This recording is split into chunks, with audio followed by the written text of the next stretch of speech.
Assalamualaikum warahmatullahi wabarakatuh. Pada kesempatan kali ini saya Sri Dewi Nisi kelas E2 akan memaparkan jawaban dan pertanyaan mengenai materi perilaku organisasi. Jadi Anda hadir dalam kuliah, kenapa harus hadir dalam kuliah perilaku organisasi?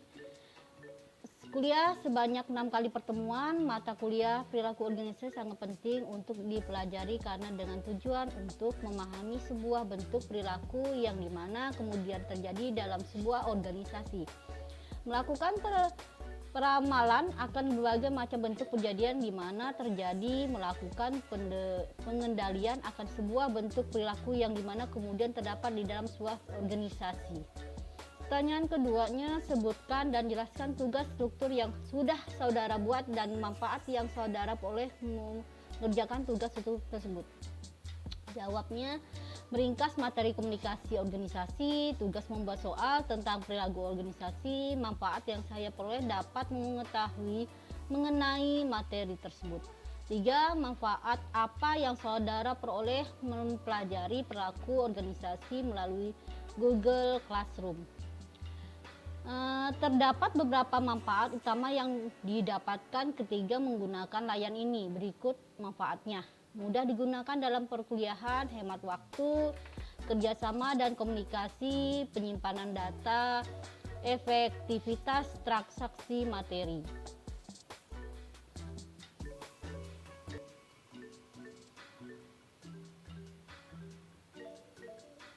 Soal bagian B.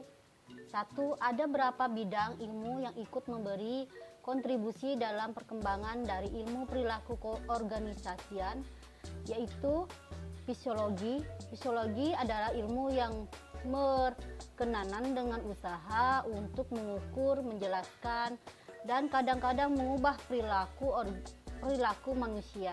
Oleh karena itu, para fisiolog melibatkan diri mereka dalam studi dan usaha untuk memahami perilaku individu. B-nya, sosiologi. Pusat perhatian sosiologi mempelajari sistem sosial di mana para individu memainkan peranannya. Artinya sosiologi tersebut mempelajari manusia dalam hubungannya dengan manusia lain. C. Fisiologi sosial. Ilmu fisiologi sosial mempelajari perilaku antara pribadi dalam arti berusaha mencari penjelasan tentang bagaimana dan mengapa para individu memperlaku tertentu dalam kegiatan kelompoknya. D. Antropologi. Antropologi mempelajari masyarakat untuk mengetahui seluk-beluk manusia dan aktivitasnya. E. Ilmu politik. Para ilmuwan politik mempelajari perilaku individu dan kelompok dalam suatu lingkungan politik. Berbagai hal yang dapat diambil dari ilmu politik adalah perilaku organisasi, adalah struktur konflik, alokasi kekuasaan, dan bagaimana orang manipulasi kekuasaan untuk kepentingan pribadinya. Soal 2. Pengertian organisasi dan unsur-unsur organisasi. Organisasi yaitu merupakan sekumpulan orang-orang yang disusun dalam kelompok-kelompok yang bekerja sama untuk mencapai tujuan bersama. Adapun unsur-unsur organisasi secara terperinci adalah 1. Atau orang-orang, yaitu dalam kehidupan organisasi atau ketatakelembagaan sering disebut dengan istilah pegawai atau personil. 2. Kerjasama. Kerjasama merupakan suatu perbuatan bantu-membantu akan suatu perbuatan yang dilakukan secara bersama-sama untuk mencapai tujuan bersama. 3. Tujuan bersama. Tujuan merupakan arah atau sasaran yang dicapai. Kebijaksanaan atau polisi, tradisi, anggaran, dan peraturan-peraturan yang telah ditetapkan. 4. Peralatan. Unsur yang keempat adalah peralatan atau equipment yang terdiri dari semua sarana berupa materi, mesin, uang, dan barang modal lainnya seperti tanah, gedung, bangunan, atau kantor. 5. Lingkungan atau environment. Faktor lingkungan misalnya keadaan sosial, budaya, ekonomi, dan teknologi termasuk dalam unsur lingkungan antara lain kekayaan alam. 6. Kekayaan alam yang termasuk dalam kekayaan alam ini misalnya keadaan iklim, udara, air, cuaca. Selanjutnya soal nomor 3, bagaimana hubungan organisasi dengan manusia? Jelaskan.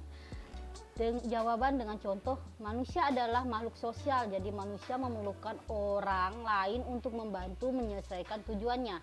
Jadi manusia membuat organisasi yang bertujuan sama. Selanjutnya soal nomor 4, uraikan jenis-jenis kekuasaan yang Anda ketahui berikut contohnya. Jenis kekuasaan yang berlaku dalam penyelenggaraan negara Republik Indonesia yaitu 1. Kekuasaan legislatif merupakan kekuasaan untuk membuat atau membentuk undang-undang.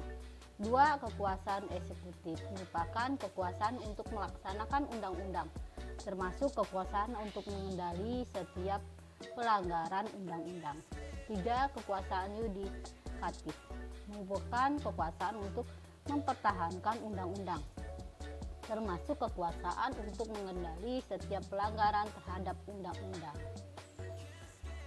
Soal 5. Apakah yang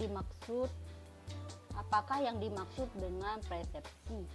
Pada prakteknya, kadang-kadang terjadi kesalahan dalam mempersepsikan orang lain. Sebutkan dan jelaskan kesalahan tersebut.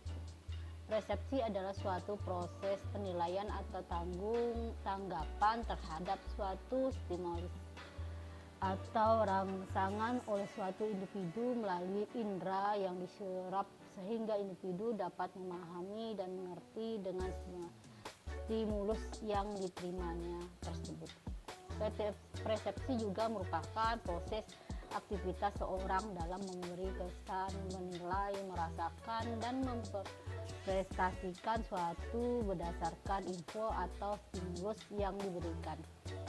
Kesalahan atau kekeliruan dalam persepsi terbagi menjadi 5 bagian, yaitu 1. Kesalahan atribusi, yaitu kesalahan kita dalam memahami menyebabkan perilaku orang lain yang disebabkan kurangnya persepsi atau persepsi kepada orang tersebut kurang atau tidak utuh. 2. Efek halo, yaitu kesalahan persepsi yang disebabkan karena salah mempersepsikan seorang pada kesan pertama. 3. Stereotip, yaitu pengeneralisasikan orang-orang berdasarkan sedikit informasi dan membentuk asumsi karena berdasarkan keanggotaan mereka dalam satu kelompok. 4. Prasangka, memperprasangkakan seseorang. 5. Geger budaya, yaitu upaya sementara yang gagal untuk menyesuaikan diri dengan lingkungan baru dan orang-orang baru.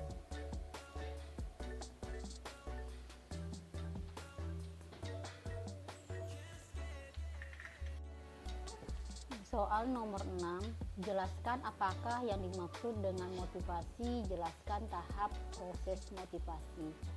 Jawabnya, motivasi yang berarti menggerakkan. Motivasi pada dasarnya merupakan kebutuhan internal yang tidak terpuaskan hingga menciptakan tegangan-tegangan yang merangsang dorongan-dorongan dari dalam individu.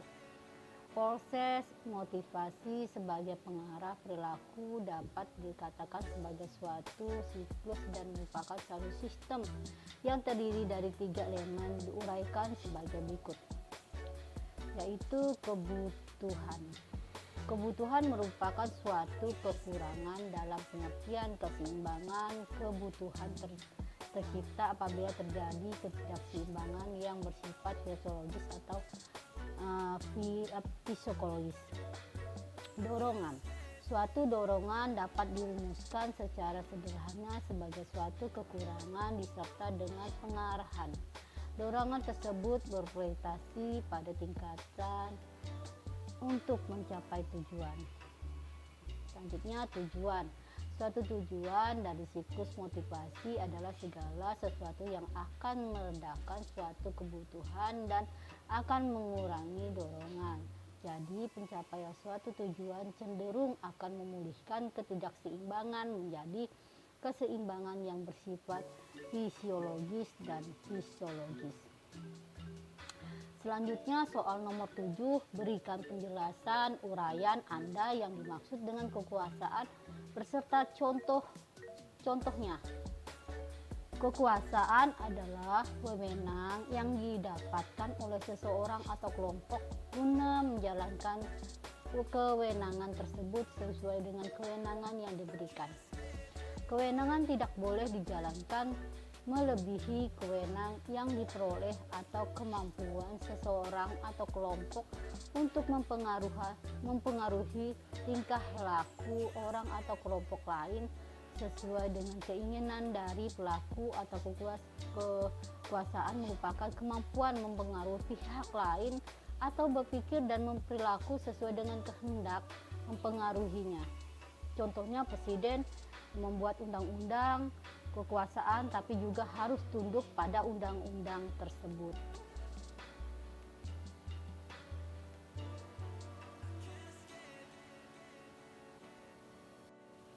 Selanjutnya, soal nomor 8, jelaskan perbedaan antara mood dan emosi. Berikan contohnya dalam dunia kerja. Emosi atau emotion adalah perasaan intens yang diarahkan pada seseorang atau sesuatu. Kedua, hati atau mood adalah perasaan yang kurang intens dibandingkan emosi dan sering meskipun tidak muncul tanpa seluruh peristiwa sebagai stimulus. Soal nomor 9, apakah yang dimaksud dengan kepribadian? Sebutkan dan jelaskan tipe-tipe kepribadian manusia. Kepribadian sering diartikan sebagai ciri-ciri atau ciri-ciri yang menonjol pada diri individu seperti kepala orang yang dipermalukan karena atributnya atau kepribadian pemalu. Tipe-tipe kepribadian yaitu sanguinis. Orang tipe itu kepribadiannya cenderung hidup optimis, riang, ringan. Tipe itu juga menyukai petualangan dan memiliki toleransi tinggi akan resiko. Duanya pragmatis. Seorang dengan kepribadian pragmatis biasanya adalah orang-orang yang cinta damai. Tipe ini biasanya mencari keharmonisan antara pribadi dan hubungan dekat, membuat orang-orang pragmatis menjadi pasangan yang setia dan orang tua yang sudah penuh kasih sayang. 3. Koleris. Seorang yang kepribadian koleris biasanya orang yang sangat bertoleransi pada tujuan. Orang yang koleris terkenal sangat cerdas, analitis dan logis, sangat praktis dan langsung. Tetapi tipe ini tidak harus menjadi teman baik atau orang ramah. 4. Melankolis. Orang yang kepribadian melankolis menyukai tradisi, misalnya wanita termasuk memasak untuk laki-laki, laki-laki membuka pintu bagi wanita. Tipe melankolis rata-rata mencintai keluarga dan teman-temannya, tidak seperti orang-orang sanguinis. Melankolis tidak suka mencari hal baru dan tulangan dari, bahkan cenderung akan sangat menghindarinya. Demikian dapat saya jelaskan mengenai pertanyaan-pertanyaan yang diberikan. Wassalamualaikum warahmatullahi wabarakatuh.